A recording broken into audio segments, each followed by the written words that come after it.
When I first got to Fort McKinley, I got to be honest with you, I felt a little lost. I'd never done urban ministry before. I wasn't exactly sure what to do or what I was even in for, but I knew I needed to start with prayer. So what happened was I would spend some of my time, my office time, out in the neighborhood. What God began to show me was not the decline or the decay of the neighborhood, but the potential. These 15 blocks that we were walking in, this contained little neighborhood, that these were the neighbors that Jesus was talking about when he said, love your neighbors. You know, that this is who for us he was talking about. So we identified this neighborhood as our own, as part of who we are and what we are to be about. And we just began asking the question, what would happen if we did anything and everything we could do to be the hands and feet of Jesus in this neighborhood?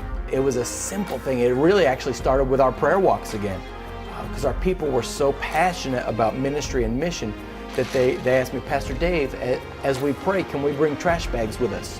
Hurricane Ike came through and just blew branches and debris all over our neighborhood.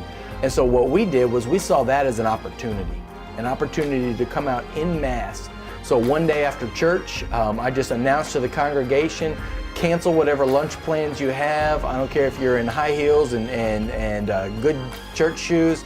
We're all going out in the neighborhood on a mission trip. And we rented a wood chipper and a pickup truck. And we had about 60 people that Sunday afternoon follow us out in the neighborhood to begin to clean up after this storm had gone through. I've been working with Project Neighborhood for a couple years, and we go out into the neighborhood and we help a lot of older people and people who can't help themselves. What we found was every time we went out into the neighborhood, people began to come and in numbers. So the church has grown from about 40 to almost 400 now. We're averaging in 3 different worship services in our tiny little worship space. Got Project Neighborhood signs up wherever we worked on a house. But you know, the amazing thing about Project Neighborhood is most of the time our neighbors, with the projects that we take on, they can afford the supplies, but maybe not the labor. Or we'll find some grant or some partner who can help us with those.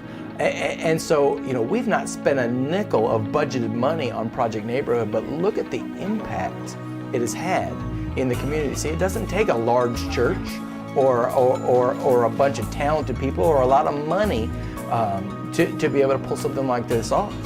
All it takes is a handful of servants who are willing to say, these are my neighbors, and we're just going to commit ourselves to loving them.